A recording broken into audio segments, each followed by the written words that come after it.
Hello भाई, कैसे हैं आप सभी। आप सभी का बहुत बहुत स्वागत है स्टडी 91 पे। बात समझ में आई? तो आज यूपी टेट की बात हम करने वाले हैं। यूपी टीईटी बहुत ही शानदार सा ये वैकेंसी है और आपको पता है कि यूपी टीईटी जो टीचर की एलिजिबिलिटी वैकेंसी, जिसके माध्यम से आप फिर टीचर बनते हैं आगे चल के, आप वहां पे जाते हैं एक अप्रोच जहां पे आपको मिलता है, जहां पे एक सुंदर सुनहरी जॉब मिलती है और बहुत शानदार सी एक अद्भुत जीवन चलता है आपका।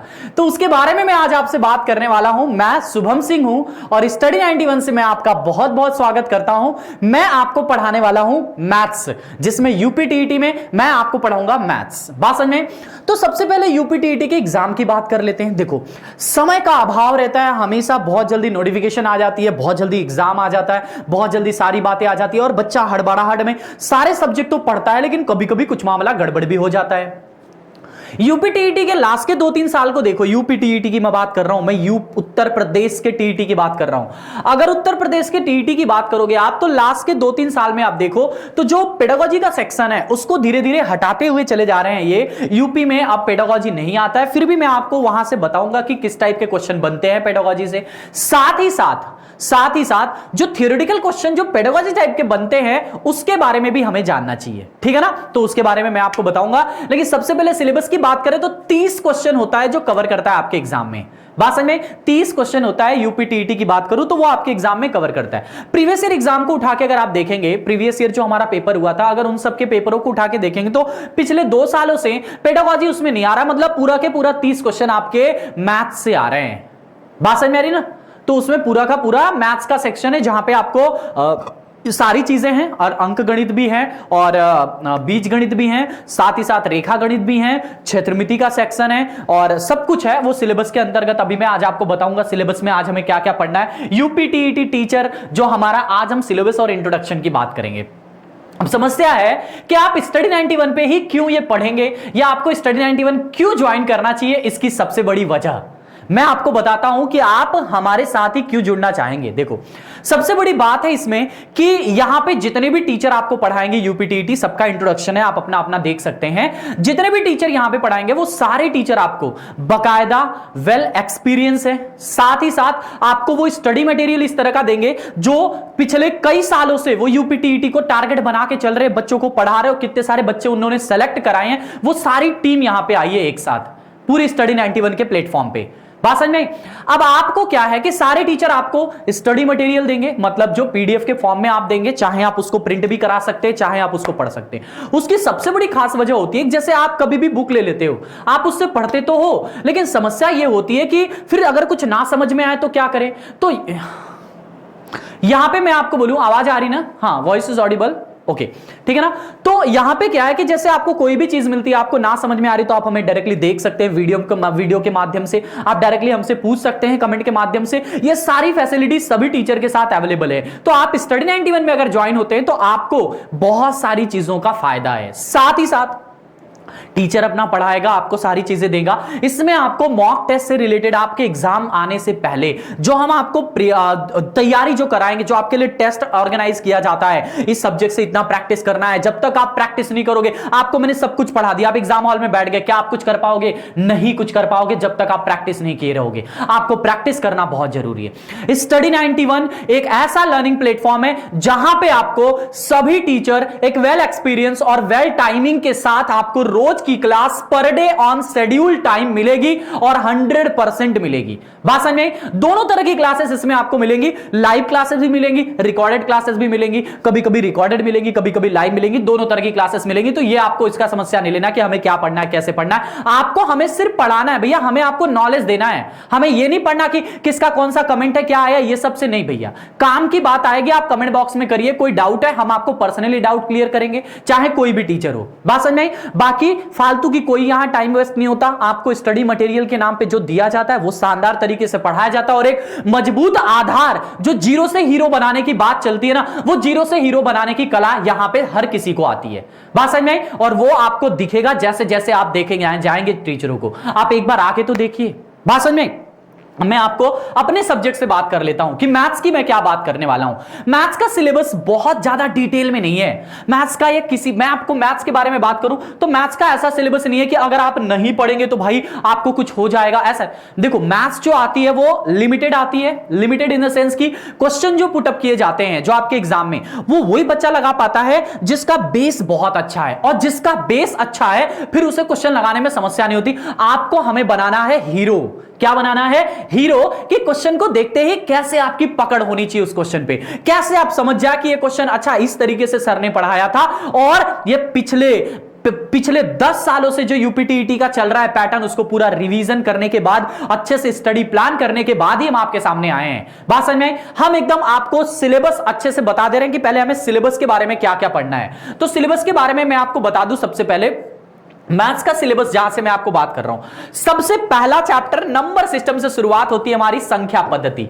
अब देखिए संख्या पद्धति तो सब लोग पढ़ाते हैं, आपको बोल देते हैं संख्या पद्धति होता है, ये होता है, वो होता है, परंतु मेरे भाई, मेरे दोस्त, मेरे बंधु, मेरे बहन, आप बताओ कि संख्या पद्धति में पढ़ना क्या है, ये तो पता होना चाहिए। संख्या पद्धति में नंबर्स थियरी, जो नंबर की थियरी होती है, कौन सा नंबर कहां से आ गया, ये नंबर कहां से आ गया, हर साल एक नया नंबर उत्पन्न हो जाता है, उन सभी नंबर्स का जो पैकेज है वो आपको एक क्लास में दिया जाएगा, पूरा बढ़िया से आपको समझाया जाएगा। ऐसा बताया जो नंबर से आपको डर है ना, जो फोबिया है, अरे यार ये मुझे नंबर नहीं आता, ये कौन सा नंबर है, इसके बारे में क्या है, वो सारी बातें आपको इसमें बताई जाएंगी। उसके बाद उन नंबर्स पे क्वेश्चन जो प्रीवियस ईयर में आए हैं और जो बन सकते हैं एज एक्सपेक्टेड, और जो आ चुके हैं, और जो उसके ऑर्डिनरी क्वेश्चन होते हैं, वो सारे टाइप के क्वेश्चन आपको यहां पे दिखेंगे। उसके बाद ये जो हमारा एक टॉपिक है प्लेस वैल्यू, फेस वैल्यू, मैंने यहां पे जानबूझ के लिखा है, ऐसा कोई एग्जाम ना हो यूपीटीईटी का जहां से इससे सवाल ना बनता हो, और है बहुत आसान, ये हर किसी को आता है, तो ये बहुत आसान चीज होती है। उसके बाद कंसेक्यूटिव नंबर पे क्वेश्चन बनते हैं, क्रमागत संख्याओं पे बहुत सारे सवाल बनते हैं। फिर आप देखेंगे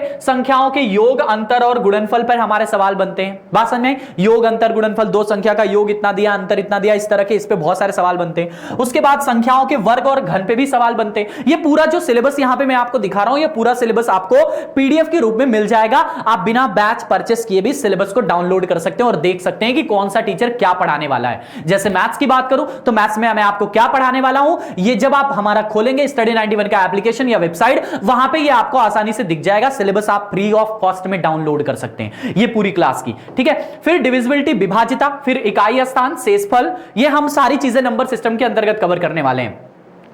प्राइम फैक्टर, अभाज्य गुणनखंडों की संख्या, शून्यों की संख्या, भाजकों की संख्या। भाजकों की संख्या पूछा जा चुका है, शून्यों की संख्या पूछा जा चुका है, मतलब पूछेगा सवाल, कोई नया नहीं है इसमें। उसके बाद थ्योरेटिकल प्रॉब्लम्स इन नंबर, संख्याओं पे जो सैद्धांतिक सवाल बनते हैं, जो लिखित सवाल बनते हैं कि इतना रुपया ये हुआ वो हुआ, जो लिख के सवाल बनते हैं, दो संख्याओं के अंकों का योग इतना है, तीन संख्याओं के अंकों का अंक पलट दिया जाता है, जो इस टाइप के सवाल आते हैं वो इसके अंतर्गत हम बात करेंगे, ठीक है भैया। उसके बाद जो दूसरा चैप्टर शुरू होता है उसका नाम है फ्रैक्शन एंड डेसिमल। क्या नाम है उसका?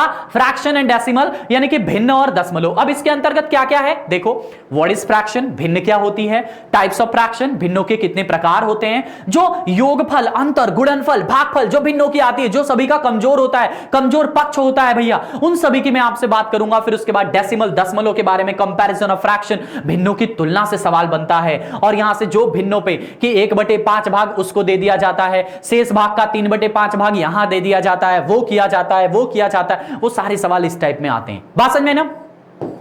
फिर लसप और मसप, ये भी एक इंपॉर्टेंट चैप्टर है, यहां से भी क्वेश्चन बनते हैं, तो आपको कैसे लसमस निकालना है ये बताया जाएगा। लसमस ज्ञात करना, भिन्नों का लसमस जो पिछले एग्जाम में पूछा भी गया था। लसप मसप पर आधारित जो थ्योरेटिकल सवाल आते हैं कि वह छोटी से छोटी संख्या ज्ञात करो, वो बड़ी से बड़ी संख्या ज्ञात करो, जिसे 3 5 7 2 से भाग देने पर ये बचे वो बचे, इस टाइप के जो सवाल आते हैं। और जो अलग से मसप के अच्छे अच्छे सवाल बनते हैं वो, और उसके बाद मिसलेनियस यानी कि जो विविध के सवाल बनते हैं लसमस से। अगला चैप्टर है पावर एंड सर्ट्स। इससे सवाल तो नहीं बनते देखे गए हैं ज्यादातर, लेकिन पिछले 2 साल से इसका खूब पैटर्न चल रहा है, मैं देख रहा हूं पिछले 2 साल से पावर एंड सर्ट्स पे खूब सवाल बनते नजर आ रहे हैं भाई। तो बेसिक रूल्स ऑफ पावर पढ़ेंगे, पावर पे क्वेश्चन कैसे पढ़ेंगे। इसके बाद एक सर्ट्स होती है, करड़ी, क्या होती है करड़ी, इसके बारे में पढ़ेंगे। फिर करड़ी की तुलना भी पढ़ेंगे, करड़ी क्या कंपैरिजन हमें पढ़ना, उस पर प्रॉब्लम देखना, सब कुछ है इसके अंतर्गत। सरलीकरण अगला चैप्टर है आपके पास, बॉर्ड मास से सवाल ही अक्सर बना है, उससे अलावा कुछ नहीं बना है। उसके अलावा जितने भी सरलीकरण के टाइप के क्वेश्चन होते हैं वो सारे इसके अंतर्गत आएंगे। जो अलजेब्राइक टाइप के भी क्वेश्चन आते हैं वो भी इसमें बताऊंगा मैं आपको। उसके बाद जो हमारा चैप्टर है वो रेशियो एंड प्रोपोर्शन, एक इंपॉर्टेंट चैप्टर है और हर एग्जाम में क्वेश्चन कवर करता है। ऐसा कोई एग्जाम ना हो जहां पे यहां से सवाल ना बनता हो। अनुपात समानुपात पे सवाल बनता ही बनता है। उसके बाद यहां पे इसके बहुत सारे टाइप हैं, कौन कौन से हमें पढ़ने हैं। अनुपात पे सवाल, संख्या पर, वितरण पर, आय व्यय खर्च पर, क्वाइंस पर, सिक्कों पर जो सवाल बनते हैं इसके बारे में। उसके बाद समानुपात और साझेदारी, एक अच्छा सा चैप्टर है। उसके बाद आपको मिलेगा परसेंटेज। परसेंटेज तो भाई समझ लो कि जान है, परसेंटेज से सवाल बनते हैं और परसेंटेज में मैं देख रहा हूं कि पिछले 2-3 सालों से काफी अच्छे लेवल के भी सवाल बनते हैं। तो परसेंटेज से अच्छे लेवल के सवाल, ये सारे टाइप लिखे हुए हैं यहां पे आपको। परसेंटेज में क्या क्या बनेगा, कि कैसे वृद्धि कमी पे बनते हैं, जिसमें आप देखेंगे त्रिभुज चतुर्भुज, जो इनके भी जो आयत जो बढ़ता है, क्षेत्रफल घटता है, आयतन, ये सारी बातें इसके अंतर्गत, इलेक्शन चुनाव, ये सब बातें ये पूरा लिखा हुआ है। सिलेबस में आपको प्रोवाइड करा दूंगा मेरे भाई, परेशानी हो। ये तो मैं सिर्फ आपको बता रहा हूं कि मैं ये चैप्टर आपको पढ़ाने वाला हूं, बाकी पूरा सिलेबस आपको पीडीएफ के रूप में पता चल जाएगा कि आपको क्या क्या पढ़ना है, वो आपको समझ में आ जाएगा, ठीक है ना। फिर प्रॉफिट एंड लॉस की आप देखो, ये सारी इतनी सारी क्लास लिखी है, जो P4 P3 P5 लिखी है, ये सब इसके अंतर्गत क्लास है कि इसमें बहुत टाइप के सवाल बनते हैं। एक एक क्लास में 3-3 4-4 टाइप के सवाल बनेंगे, बात समझे। तो आप देखो 6 क्लास लिखी है, लगभग 6 क्लास को अगर आप देखेंगे तो 6 चौको 24, कम से कम 20 टाइप तो इसमें आपको पढ़ना ही होता है प्रॉफिट लॉस में। डिस्काउंट अच्छा चैप्टर है, इससे सवाल भी बनता है। बट्टा आप सभी लोग जानते हैं। एवरेज इंपॉर्टेंट है, बहुत इंपॉर्टेंट है, और एवरेज से सवाल बहुत इजी बनते हैं। वो सवाल आपको सारे यहां पे बताए जाएंगे, यहां पे सारा लिखा हुआ है एवरेज में क्या क्या आपको पढ़ाना है। कंसेक्यूटिव एवरेज से अक्सर सवाल बनता है। क्रमागत एवरेज एक ऐसा टॉपिक है जहां से सवाल बनता ही बनता है। उसके बाद वर्क एंड टाइम, ये भी एक अच्छा चैप्टर है, ज्यादा डिटेल में नहीं आपसे पूछा जाता, लेकिन बेसिकली आपसे पूछा जाता है। पाइप एंड टंकी, इसी वर्क एंड टाइम के अंतर्गत एक और चैप्टर आता है एक एक नियम का। एक एक नियम सबसे ज्यादा पूछा जाता है वर्क एंड टाइम में, ठीक है ना। पाइप एंड टंकी, फिर स्पीड टाइम डिस्टेंस में, फिर हमें ट्रेन पढ़ना है, बोट पढ़ना है, फिर सिंपल इंटरेस्ट एसआई पढ़ना है। कंपाउंड इंटरेस्ट नहीं आता आप में, ये जानते रहिए आप, ठीक है ना। फिर अलजेब्रा, बीजगणित की बात करेंगे। और कंपाउंड इंटरेस्ट नहीं आता तो क्या हुआ, मैं पढ़ा दूंगा आपको, परेशान नहीं होना। कंपाउंड इंटरेस्ट आता नहीं है लेकिन मैं पढ़ा दूंगा, क्योंकि क्या पता आप आगे चल के किसी और एग्जाम की तैयारी करो तो उसमें भी आ जाएगा। को बहुत सारे बच्चे होते हैं, मैथ ऐसा पढ़ लो कि भैया तुम्हें आए। फिर अलजेब्रा, बीजगणित काफी इंपॉर्टेंट और बहुत सारे लोगों का वीक होता है। बहुत सारे बच्चे ऐसे होते हैं जो इसको कभी नहीं समझ पाते। अलजेब्रा एक कठिन सब्जेक्ट लगता है हर किसी को, लेकिन जब मैं पढ़ाऊंगा तो आपको पता चलेगा कि अलजेब्रा कठिन नहीं, बहुत आसान है। इसमें सबसे ज्यादा जो तंग करता है गुणनखंड। गुणनखंड के तो इतने सारे सवाल करा दूंगा ना कि जिंदगी में तुम्हें रात में सपने आएंगे गुणनखंड के, बात समझ में। और ये आइडेंटिटी मिसलिनियस जो x+1/x वाली सीरीज है वो आइडेंटिटीज में आती है, बात समझ में। ये सारी कहानियां हैं। ज्योमेट्री और मेंसुरेशन, ये दोनों चीजें आपके एग्जाम में आती हैं, है ना। ज्यामिति और क्षेत्रमिति, ज्यामिति और क्षेत्रमिति में 2D, ये मैं दोनों आपको कंबाइन करके पढ़ाने वाला हूं। जैसे त्रिभुज है, जैसे मान लीजिए पहले तो त्रिभुज की बात करें तो त्रिभुज में क्या क्या पूछा जाता है। त्रिभुज में उसके एंगल और कोण के बारे में अगर पूछ रहा है तो ज्यामिति होता है, और अगर क्षेत्रफल परिमाप पूछ रहा है तो क्षेत्रमिति होता है, यही होता है। तो इन दोनों के बारे में थियरी, ज्योमेट्री और 2D और प्रॉब्लम्स, ये सारी बातें आपको बताई जाएंगी। त्रिभुज क्या होता है उसके बारे में, उसमें ज्योमेट्रिकल सवाल कैसे बनते हैं, उसमें 2D के सवाल कैसे बनते हैं, उसमें प्रॉब्लम कैसे बनते हैं, ये सारी बातें इसके अंतर्गत आपको बतानी है। वही कहानी चतुर्भुज के साथ, वही कहानी सर्कल के साथ, वही कहानी पॉलीगॉन भी पूछा जाता है आपके एग्जाम में। पॉलीगॉन यानी कि बहुभुज, बहुभुज भी आपसे पूछ लिया जाता है, ठीक है ना। चलिए अब उसके बाद मेंसुरेशन आ गया। मेंसुरेशन क्या है, 3D है। क्या है, 3D है भैया। 3D में क्या क्या है, क्यूब है, क्यूबॉइड है, सिलेंडर है, कोन है, स्फीयर है, ये सारी बातें, घन, घनाभ, बेलन, ये सारी बातें इसके अंतर्गत आएंगी।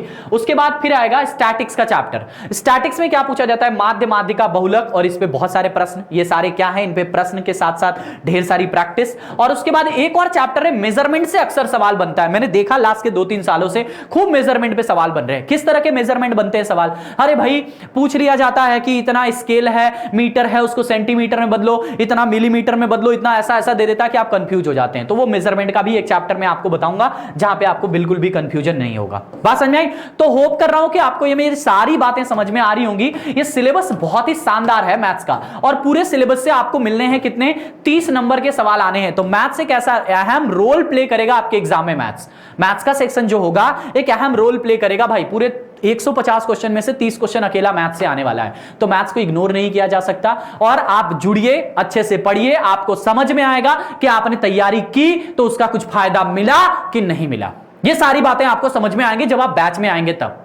तो होप कर रहा हूं कि आपको ये बातें समझ में आ रही हैं और आप स्टडी 91 के साथ जुड़ेंगे। अगर आप चाहते हैं कि आपका उज्जवल भविष्य हो, आप चाहते हैं कि वही चीजें हमें अच्छे से मिले जिसकी आपकी जरूरत रही है आज तक, जो आज तक आपको नहीं मिला। और याद रखना एक बात मेरे भाई, हर बार की तरह इस बार बहाना नहीं होना चाहिए कि सर 1 नंबर से रह गया, सर 2 नंबर से रह गया। ये सब एक्सक्यूजेस अब नहीं होने चाहिए।